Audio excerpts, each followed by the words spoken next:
This is Chicken Philosophy, the Divine Pymander, Part 4, in which we will actually begin reading the Divine Pymander. The first 3 episodes were the introduction. And so if you're interested in the introduction, I don't recommend it, but the beginning of episode 1 is kind of fun. It sets up some things. Doesn't matter anyway. Go and don't click that. That's the playlist.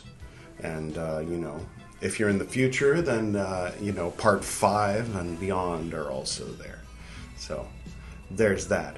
Okay, so before we begin, our beverage for today is my 3rd cup of coffee on this fine Thursday.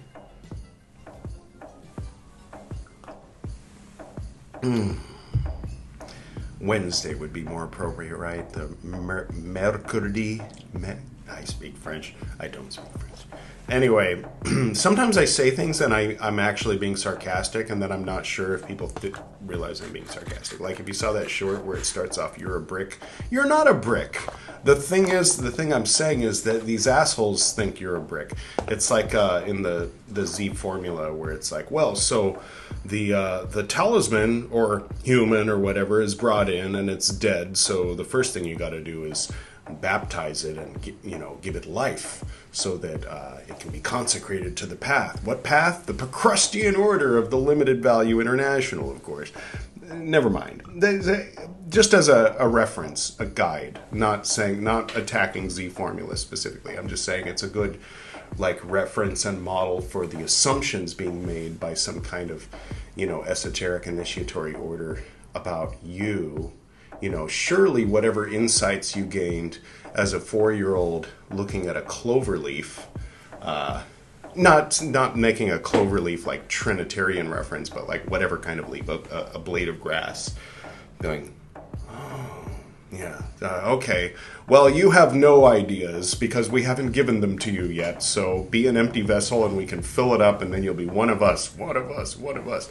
Like that means something other than being part of the cult, right? Like that equals enlightenment in some way, or you can measure enlightenment by how much like these assholes walking around in white robes you act like. You know what I'm saying? Maybe you don't know what I'm saying. Sometimes I'm I had this idea that maybe if I talk enough, if I talk for long enough, that maybe somebody will track and get what I'm saying and be able to explain it to the others sometime long after I've left this earth. I don't know. Maybe not. Maybe not. But the hope that could be possible helps motivate me. But no, I don't know. Maybe I am making sense. Maybe I'm not. Anyway, it's one of those things, like you have to have a certain shared set of experiences to really communicate a full 3-dimensional idea to somebody else within that community of people who've had that same set of experiences. And the people who've had a set of experiences similar to mine all kind of have these huge egos that passionately disagree with each other about, core, basic things. And so it's like, that song Schism, that's what it's about, basically.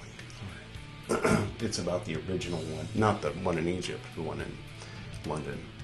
Anyway, what's my point? The point is, let's read. Did I tell you what I'm lighting? No, I didn't. That was amber. That was Morningstar brand amber incense. So, yeah, I'm going into this with a fresh, clean slate. The introduction wasn't very good or helpful. He was like, people who say this is pre-Christian or don't know what they're talking about. It's obviously Christian, but not enough for me.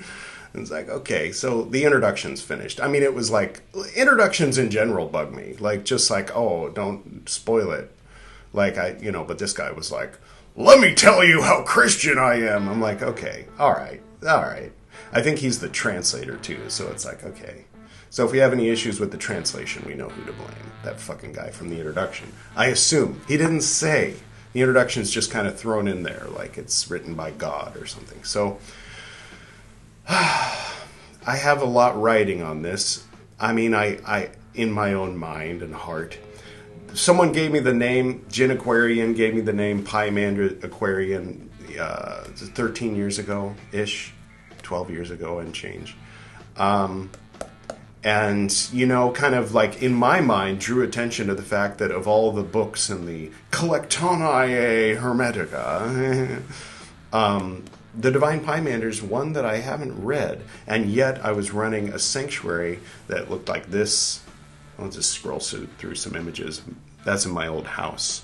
I used to have people over every Friday or whatever, and do magic, ceremonial magic, and you know, whatever.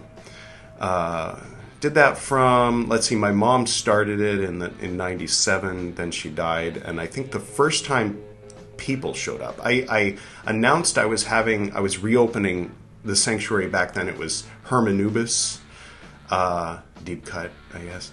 And that was January of 98, but I think nobody showed up, and I was very disappointed. And then maybe it was a week later, maybe it was a month later. My memories of 1998 aren't so good on account of all the drugs, you know, back then. But yeah, so then I started teaching weekly classes in 1998. And then in August, it caught on fire. And then we reopened one called the Phoenix. There was the Sanctuary of Gabriel. That was hosted by someone else in San Pedro. But then I think in 2002 we reopened the LA Sanctuary, and it was called the Phoenix. And then that migrated back to the house, and then I closed the sanctuary because I was sick of people complaining because of I think a combination of my personality and the geographic location. So the main temple was in what we call Fontucky, or butt-fucked Egypt, or technically Ontario. It was near the TA truck stop. If you're driving on your way to Las Vegas, you see that. Oh, TA, TNA, right? So that's where the temple was, and the sanctuary was like closer to, you know, Mark Maron's TV show from 10 years ago. Does anybody know? If you know that, then it was literally 2 blocks. I mean, small blocks. Like I could sit on my front porch and see the lights from when he was shooting that show. By Occidental College, so you know, northeastern Los Angeles near Pasadena, kind of sandwiched between Glendale and Pasadena. So geographically, it was a better location for people who lived in Los Angeles, greater Los Angeles. And so as a result, there were often times where it's like, well, nobody showed up to class today out at the temple, you know, like only 4 students showed up. How many people showed up at your sanctuary? And I'd be like, 11. And so so there was always like this, like, you're taking members away from the temple. No, I'm fucking not. You know, like, people aren't allowed to go to your sanctuary unless they go out to the temple. That's fucking stupid. You know, like, you should be encouraging people to go to class out at the temple. Okay, I'll encourage people to go to class out at the temple. And they're like, yeah, it's far to drive. You know, like, okay, well, what can I do? Force them, twist their arm, make them go out to the stupid thing. And so, long story short, I don't know. Fuck. Oh yeah, so we closed it. I mean, but the thing is, I kept having classes. I just didn't want to hear anybody's bullshit. I didn't want to hear about this whole, like, you're taking members away. And so, like, I'd have these private study sessions. Of course, you know, I was a proctor, I was a teacher, so of course we'd have, like, 3 or 4 students over once a week, and, you know, like, I tried to keep it kind of low-key. Sometimes there'd be a few more. 6, 7 people would be like, are you reopening that? I was like, no, just a little study session. A few people showed up. How many? 7, you know. And so then eventually we formally reopened. And at that time it was someone suggested the Sanctuary of Hermes Trismegistus. I'm like, oh yeah, that's cool. I like Hermes Trismegistus. But I, at that time, hadn't read the Divine Pymander of Hermes Trismegistus. Then I got a copy and I flipped through a little bit and I was like, okay, all right, but I got shit to do. You know, like, I've got a life, I've got a job, and then I've got 6 classes a week I got to teach. So the irony was I was teaching so much I couldn't learn. And at a certain point, it's like, what am I teaching? I'm teaching the same stuff. I'm just, like, absorbing little pieces of information from the other teachers and then regurgitating the same stuff I've been teaching for 10 years. And so well, that's not the reason, but eventually I quit all that. closed the sanctuary, packed it up. Some people are big fans of this channel over here, this channel, the VH Frater BT channel, where all that goes on. That was when I was like, I had finally lost my mind to the point where I was like, you know what? I'm going to put the phone up in the corner here and live stream my rituals on Facebook. That was right before, going off to India and finding a new life and leaving all that behind. But I brought it with me so that I could resurrect the character on Chicken Philosophy and occasionally do an Esoteric Nerd episode. By the way, there's one of those coming up in a little bit. In a couple weeks? Yeah, I think so. So keep an eye out for that. Esoteric Nerd podcast. All right. So, yeah. So I'm like, this morning I've been like managing emotions and internal, superego projection and sense of self and past and present and future and microcosm, macrocosm, and all of these different things in order to get myself into a space where I felt like I was in the right space in order to begin reading the Divine Pymander of Hermes. And spoilers, I never got to that space, but I decided to record it anyway. So here we are. I hope it's good. I mean, let's read it. The Divine Pymander of Hermes Trismegistus. Pomandres. Chapter 1. 1. Thought in me, becoming, on a time concerning the entities, and my meditation have been exceedingly sublimed, and my bodily senses also calmed down, like as those oppressed in sleep from satiety, luxury, or fatigue of body. I supposed some one of very great magnitude, with indefinite dimension, happening to call out my name, and saying to me, quote, "What wishest thou to hear and to contemplate? What, having understood, to learn and to know?" End quote. 2. I say, quote, "Thou then, who art thou?" End quote. Quote, "I, indeed," end quote, he says, quote, "am Pomandres, the mind of the supreme power. I know what thou wishest, and I am everywhere with thee." End quote. All right. 3. I say, quote, "I wish to learn the entities, with a capital E, and to understand the nature of them, and to know the God. This," end quote, I said, quote, "I wish to hear," end quote. He says to me again, quote, "Have in thy mind whatsoever things thou wouldst learn, and I will teach thee," end quote. All right. Then there's a bunch of stuff in Greek. Oh, Editor Edward, could you do beta? Beta. Uppercase looks like this. Lowercase looks like this. And then there's like a cursive one. We'll put it down there somewhere. Is the second letter of the Greek alphabet. In the system of Greek numerals, it has a value of 2. Letters that arose from beta include the Roman letter B and the Cyrillic letters, whatever that is, and B.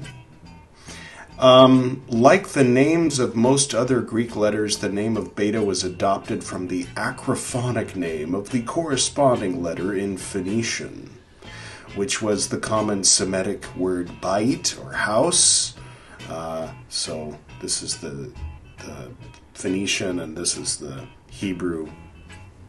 Good enough. That's beta. It'll be in the corner. Right. So we're going to do 1 letter per episode of the Divine Pymander until we go through the whole Greek alphabet, mostly so we can recognize the lowercase, so that maybe we can sound out Greek letters after 20 episodes or so.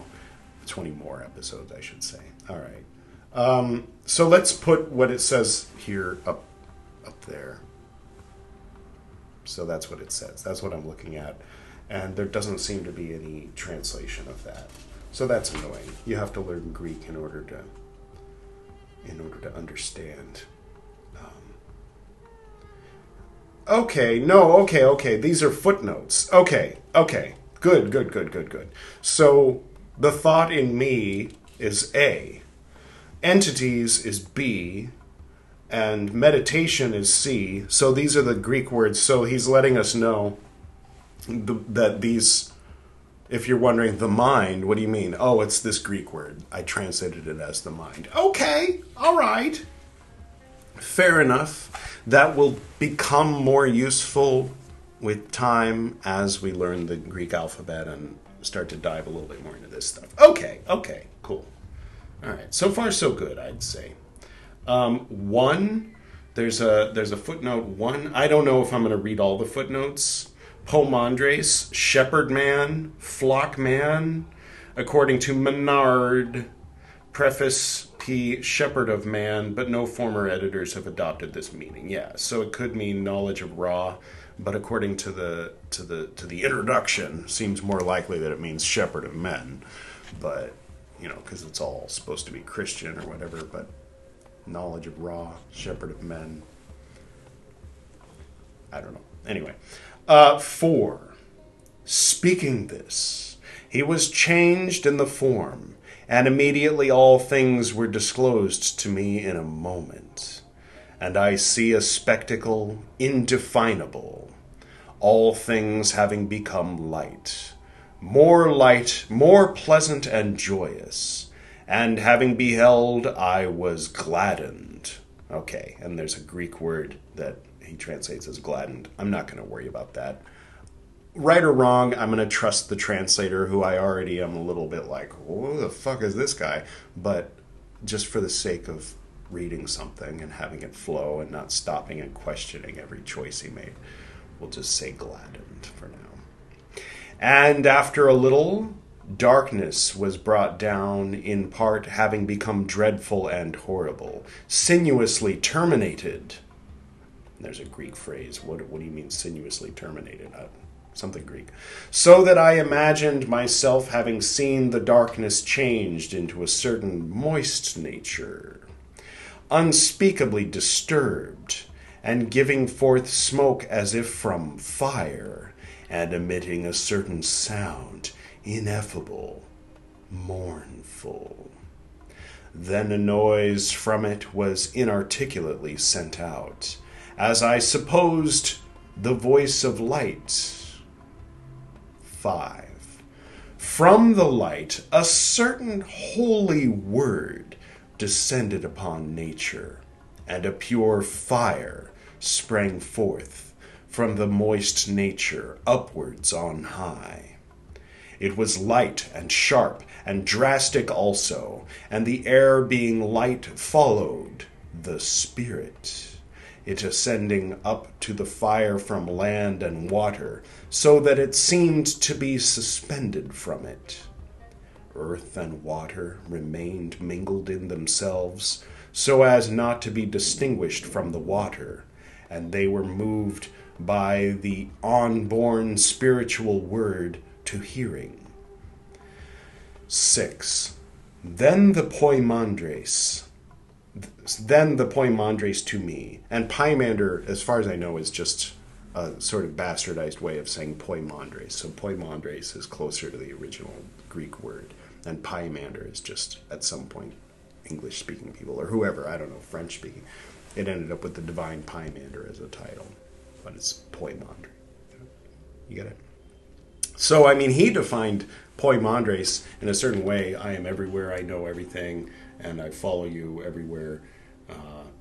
I am the mind, the supreme power. All right. So never mind whether it's Shepherd of Men or Knowledge of Ra. The book itself, the Pymander book, says the Pymander is the mind of the supreme power. Then the Poimandres to me, quote, "Hast thou understood?" End quote. He says, quote, "This, the spectacle, and what it means, and I shall know." End quote. I said, what? I said, quote, "That the light?" End quote. He said, quote, "I am mind, thy God, who is before moist nature. Moisture is the essence of wetness. That which appeared out of darkness, but the luminous word out of mind, Son of God."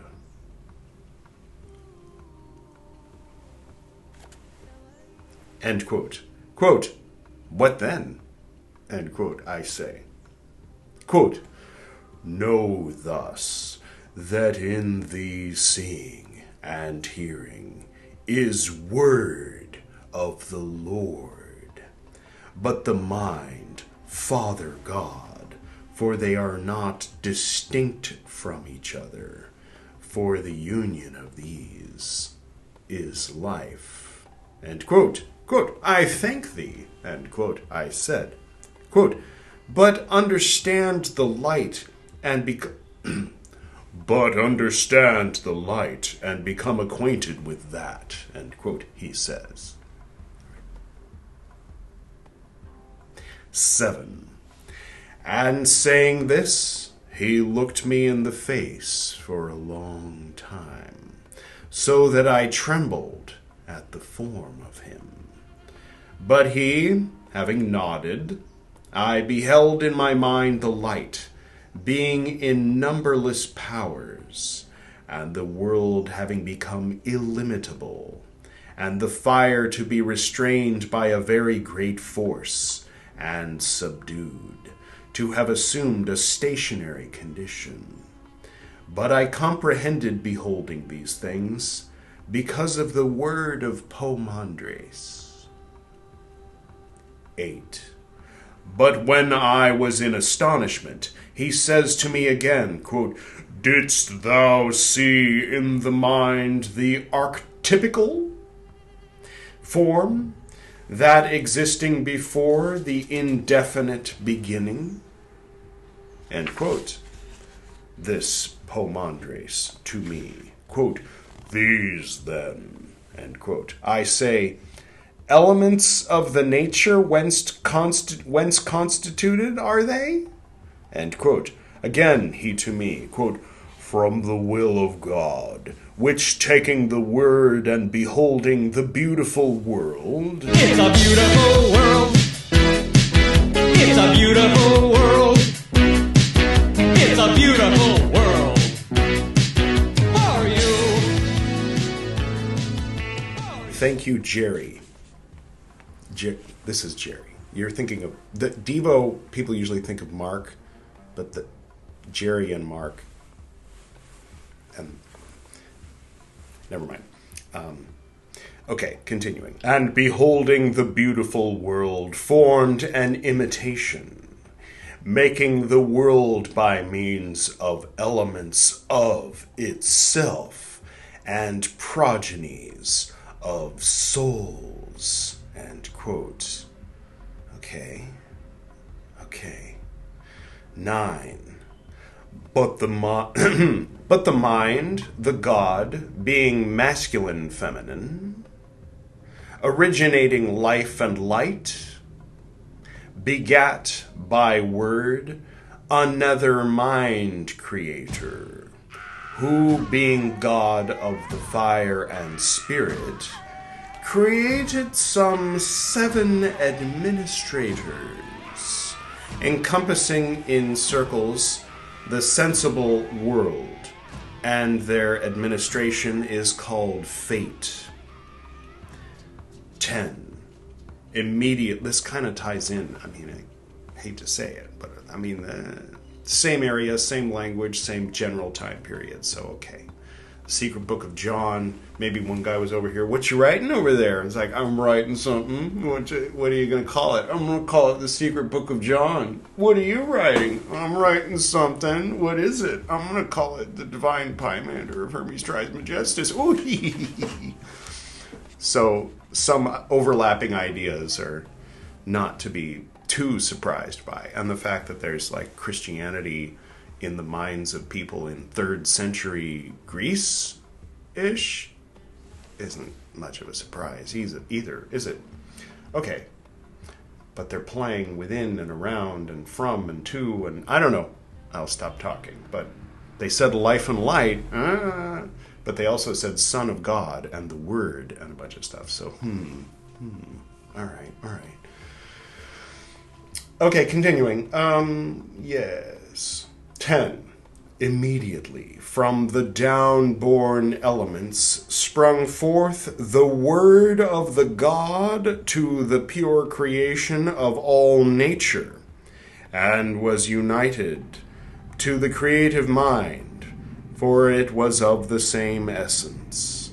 And the irrational, down-born elements of nature were left to be matter only.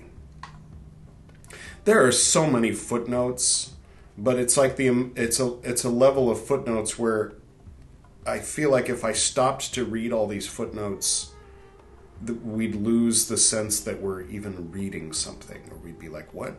Oh yeah, okay, there was a conversation between the protagonist and the Lord, the mind.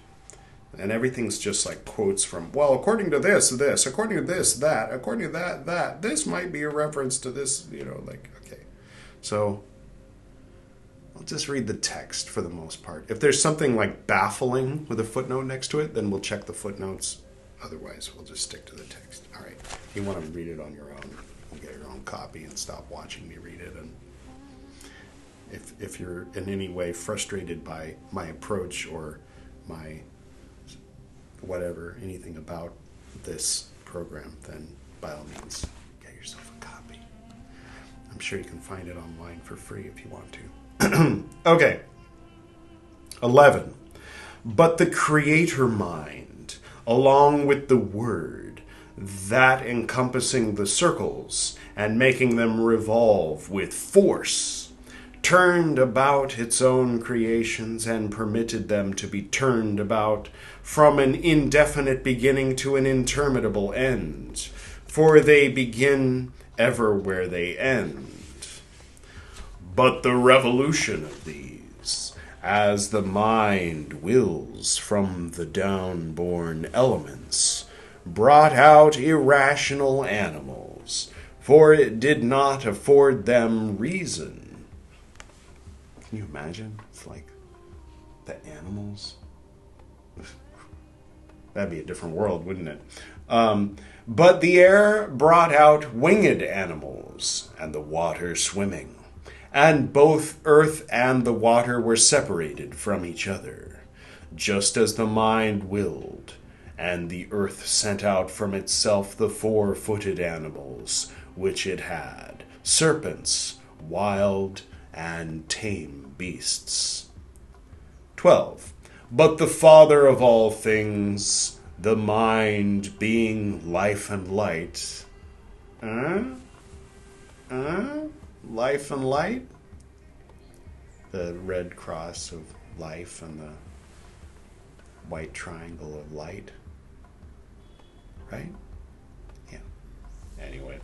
Begat, parentheses, engendered, and parentheses, begat, engendered, a man like to himself, whom he loved as his own child, for he was very beautiful, having the image of his father. Are we talking about Adam? I don't know. I'll keep reading. For in fact, moreover, the God loved his own form, and to this delivered over all his own creations. 13. Having considered the formation of the Creator in the Father, he too willed to create, and was parted from the Father, becoming in the creative sphere, having all the dominion. In the beginning, Elohim created Et HaAdam in his own image, and the image of the Elohim created they them, and he gave him dominion over the fish of the sea, the fowl of the air, and over the earth, and over the cattle, and over all the creatures, and everything that creepeth upon the earth. Or words to that effect. Remember? Genesis. Having all the dominion, he considered the creations of the brethren who were enamored of him. But each made him participate of his own order. And having learnt the essence of these, and partaken of their nature, he willed to break through the circumference of the circles, and to depress the force of him resting on the fire. 14. And he, having all the dominion over the mortal living things of the world, and over the irrational, looked obliquely through the harmony.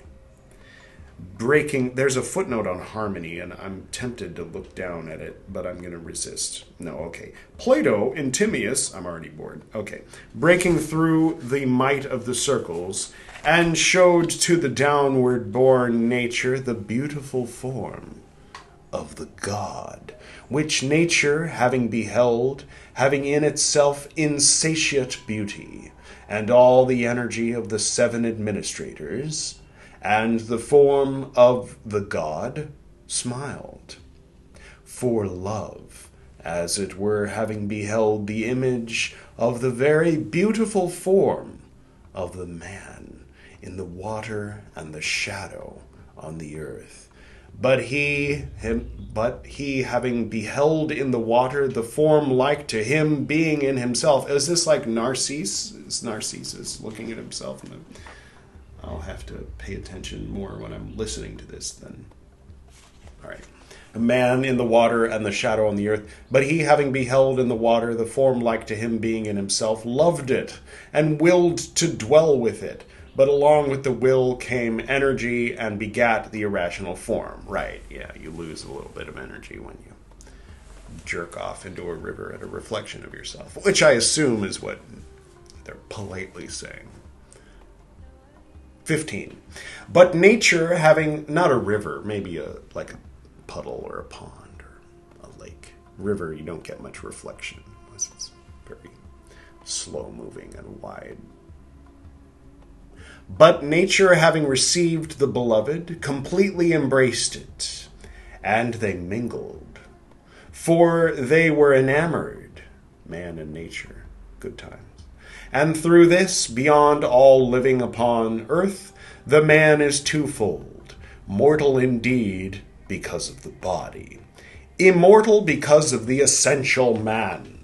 For being immortal and having the dominion of all things, he suffers mortal things subject to the fate.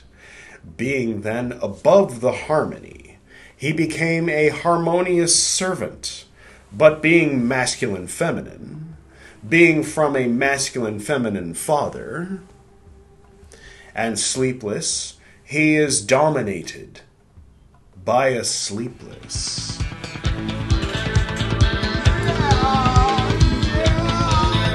Crimson.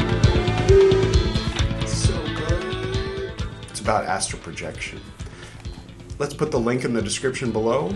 I can't find an instrumental version of that song, so I can't play it in the background. In other words, the only versions I can find of that song have words, and I don't have the time or patience to figure out. I mean, I have time, but I don't have the patience or the interest to figure out how to use AI or whatever to remove the singing from it so that I can make it background music. I don't like using, whenever possible, when maybe you've noticed, like I'll use a song that normally has words, but it doesn't when it's background music here, because even if it's quiet, it's distracting. So, okay, I'm going to read this footnote on harmony. The harmony of heaven, I'm skipping some stuff.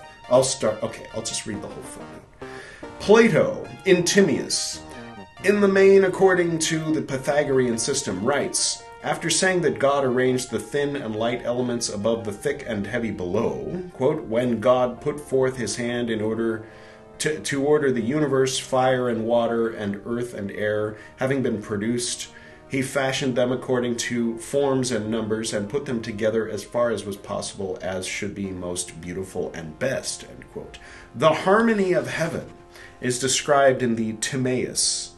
Heaven, quote, heaven revolves round a center once in 24 hours. The orbits of the fixed stars in a different direction from the planets. The inner and outer sphere cross one another and meet again at a point opposite to that of their first contact. The first moves in a circle from left to right, along the side of a parallelogram supposed to be inscribed in it. The second also moving in a circle along the diagonal of the same parallelogram from right to left.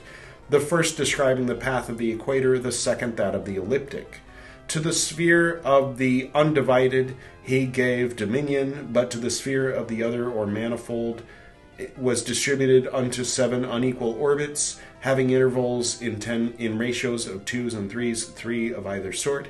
He bade them move in opposite directions to one another, 3 of them, the Sun, Mercury, Venus, with equal swiftness, the remaining 4 with unequal swiftness, to the 3 and to one another, but all in due course. The Moon is represented by 1, the Sun by 2, Venus by 3, Mercury by 4, Jupiter by 9, Saturn by 27, being the compound of the 2 Pythagorean ratios, to which see chapter 4 post. I don't know what he's talking about. Having the same intervals, though not in the same order, being the same mixture as was originally divided in forming the world. See Joette's summary. No, I will not.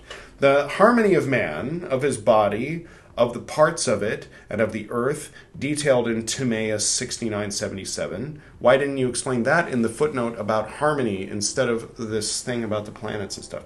It is founded on a complicated system of triangles, which it is not necessary here to explain. Oh, well, then don't bother to put a footnote, I guess. Sorry, but the harmony of the soul and body of man has strict analogy to that of the something in Greek.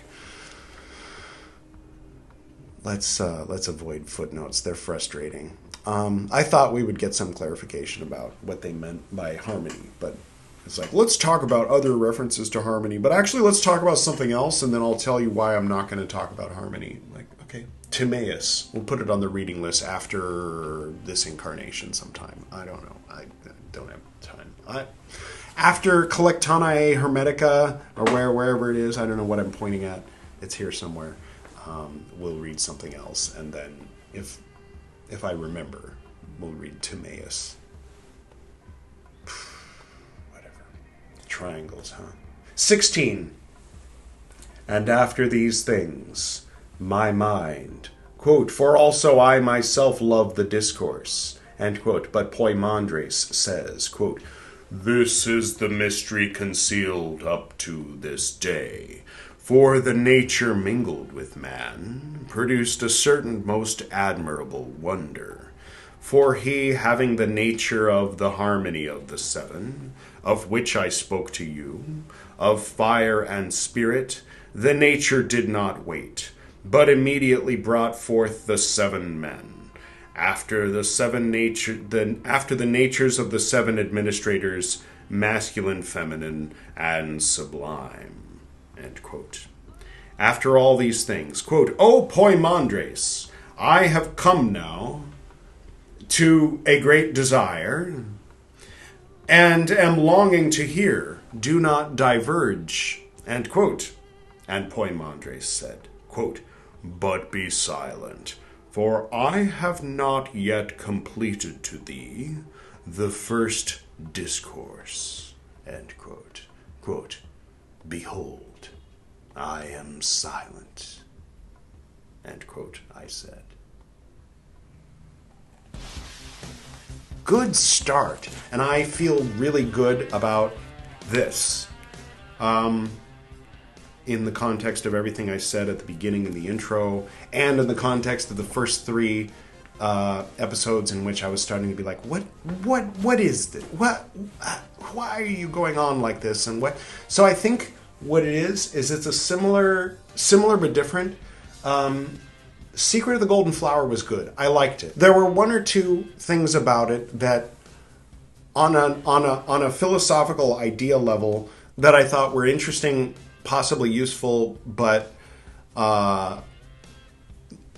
I had a sort of disagreement or out of phase with, like, for example, the assumption of that the human being of the two natures, the earthy yin and the spirit yang, and that the spirit yang going back into the Tao was a bad thing you want to avoid. I wasn't going along for the ride with that assumption. If you cremate the body and the spirit goes into the great oneness, I'm fine with that. I think that when people get hung up on separate self, then there's a primal fear that can be evoked by the attachment, coming from a little bit of a Buddhist perspective. So when they talk about there is no self, self is an illusion, and I say it depends on how you define self. What I'm talking about is that if you define self as the Tao already, and now this particular yang part that married this body and became known as Edward or BT is temporal, so, like, that doesn't mean I'm temporal, but if you read and interpret certain things in a certain way, and by the way, who cares, because that was written by somebody who didn't know what he was talking about, or maybe somebody who did, or maybe somebody who was onto something, but maybe it was something else, there's something on a different level, then who cares, right? So I'll come around to it, I promise. So Secret of the Golden Flower, in other words, the English translation of the Chinese text that is called Secret of the Golden Flower in the book Secret of the Golden Flower, which is less than half of the book called Secret of the Golden Flower, I thought was good. All of the commentary, 100% of the commentary, or more, okay, maybe 99%, was Carl Jung, and then 1% was Wilhelm. But, trying to preempt or having an argument in his own head, which, I do that all the time, so who am I to throw? I just don't want to hear someone else's argument. I need to have my argument, and if my argument is useful for you, then great. If it's not, I get it. Carl's isn't useful for me. But, so he's talking to people, he's like the president and founder of the Swiss, or something like that, of the Swiss psychiatrists or whatever, him and his wife are like running this, like, okay, let's start psychiatry, and I'm the president and founder, and I'm going to go come up with an idea, I'll be right back in 20 years, and then he like went insane and came back, and he's like, okay, I've got it. One of my clients said, it came to me in a vision that the anima is a thing. Okay, Carl, thanks. No, but with all respect to Carl, or none at all. What's my point? My point is, when he was talking about Secret of the Golden Flower, he was saying, now I know you people are thinking this about the Chinese, and here's what I have to say about that. And for you other folk who think, I should do this, don't do that. What do you think you are, Chinese? And so Carl was having a particular argument with particular people coming from a particular state. I don't think I agreed with Carl's position in that argument, and the argument is moot. Maybe the argument is still, so that echoes of whatever argument he was responding to still exists somewhere way outside of any community that I've ever been a part of, unless you count like, weird formal things where I'm like, hello, yes, we're technically related, or whatever. What am I talking about? The point is, that was the introduction at the end. That was the introduction to Secret of the Golden Flower. The introduction, the first 3 episodes of the Divine Pymander, it feels like was mostly the translator, maybe, I assume. It didn't say. There wasn't a separate name attached to the introduction, so I'm assuming it was the translator. And his frustration with, like, these people that, like, going on YouTube and searching for Hermetic, and there's all this hocus pocus, mumbo jumbo, conspiracy, like third eye awakening, 900 hertz, whatever, and he's like, are you guys? He might have been writing 100 years ago. I have no idea. But the point is that he felt it was important to make the point that, nah, in my cult, we're Hermetic, but we're all Christian, and that's not in conflict because the Hermetics themselves were Christian. Hermeticism and Christianity have gone hand in hand since the beginning of Hermeticism, or whatever. That was the point that he wanted to make. And so that was the point he was harping on for those first 3 episodes. But from what we've read just today in this one episode, I can already see that, yes. I mean, we can time travel to the general Greek world in around the 200 or 300s, and grok, my dad used to say grok, so it's like it means get or understand or intuit or kind of be able to nod and go, okay, all right. So this environment in which these ideas, and like you can come out and say, okay, but those ideas and those ideas, which ideas come from where? And it's like, okay, we'll do that, but maybe that's not the point, right? Maybe that's only part of the point. Like when someone gives you a shirt, like, does it look good? Put it on. Try it on. Look at yourself in the mirror.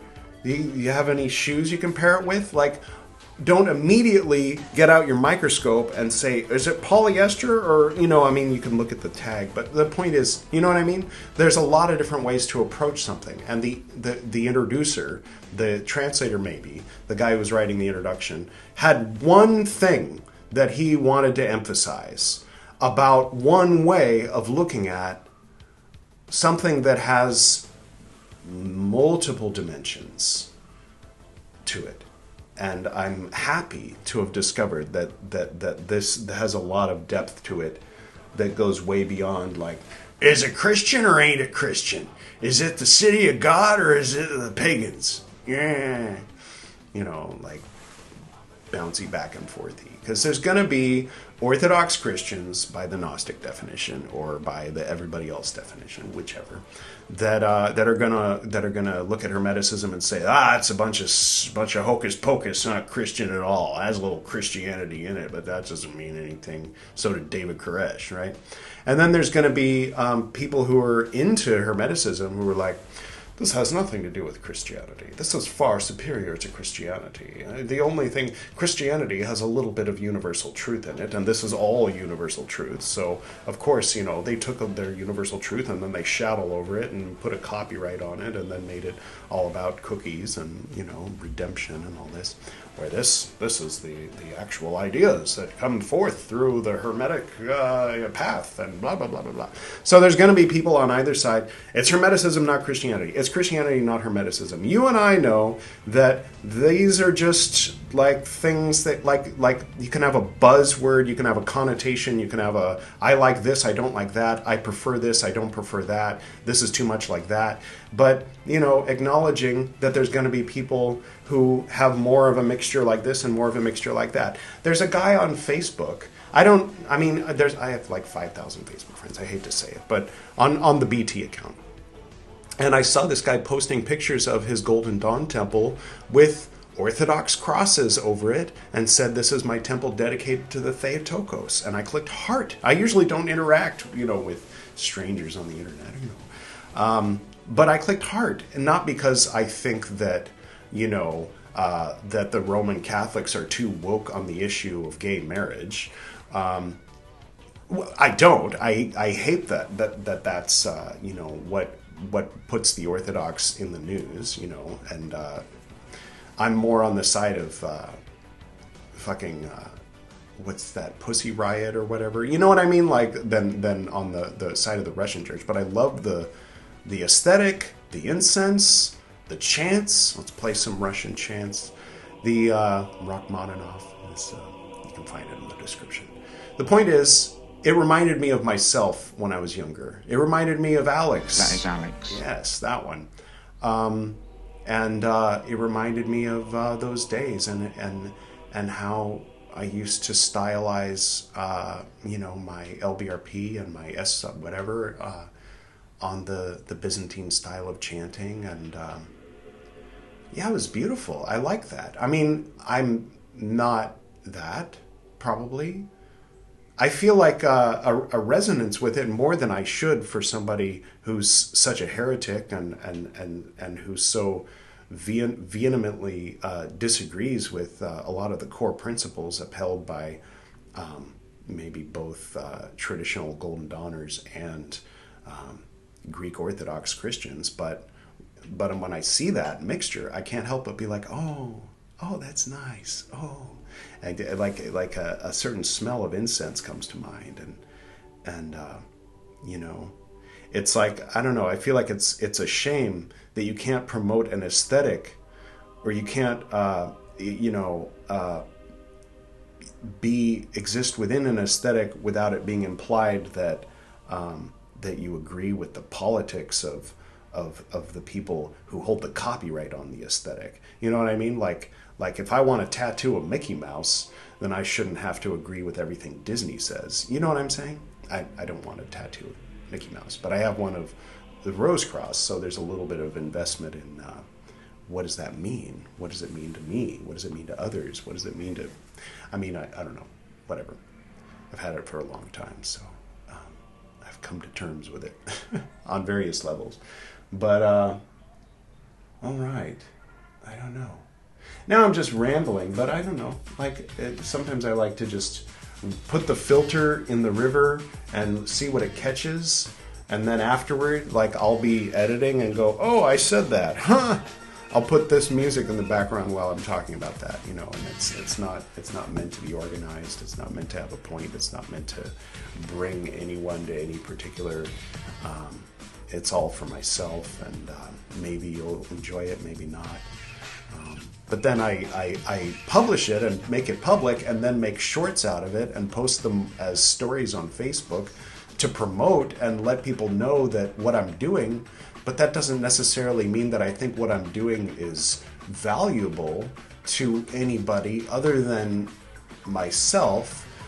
And yet, paradoxically, I think that maybe it is, because I don't hear... I mean, you know, like says the madman, you know, like nobody else thinks quite the way exactly that I do. But I'm not saying that makes me special. Like a lot of people are insane and out of phase with normies in various ways, but I don't know. I think that it's a positive, healthy thing to just put it out there, you know.